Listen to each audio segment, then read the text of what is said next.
दी।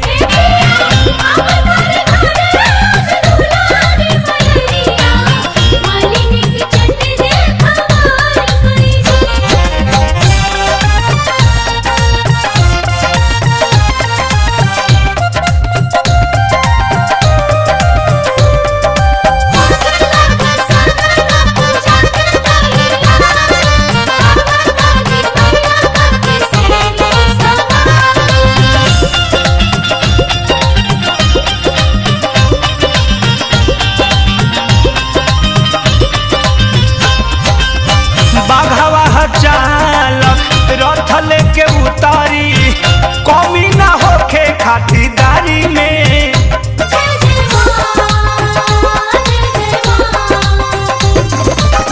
पूजा के सामान सब ध्यान से मंगाई दी, पहले से रही तैयारी में। चल जाई राजवा दे दी बजावा, ललक चुनरिया ऑर्डर कई दी।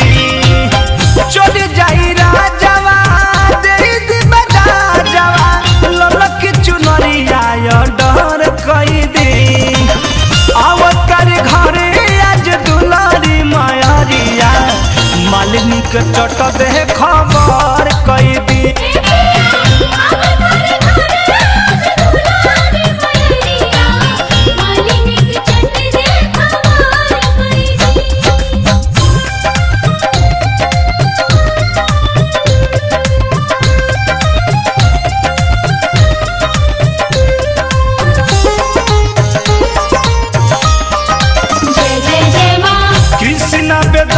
बोला दी परमोध के मैया के पचरा सुनई है।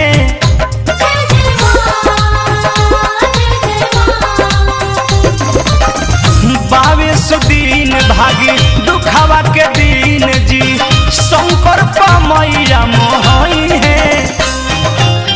सुन राम सेवक नंद सुजीत हो, आगा नया पन मई हर कई दी। सुन राम सेवक नंद सुजीत हो, आगा नया पन मई हर कई दी। आवतर घरे हमर दुलारी मायरिया, मालिनी के चट दे खबर कई दी।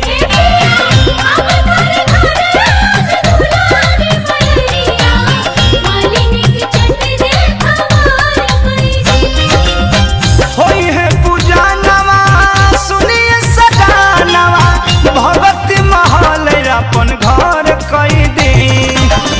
अवतार घरे आज दुलारी मायरिया, मालिनी के चट दे खबर कई दी।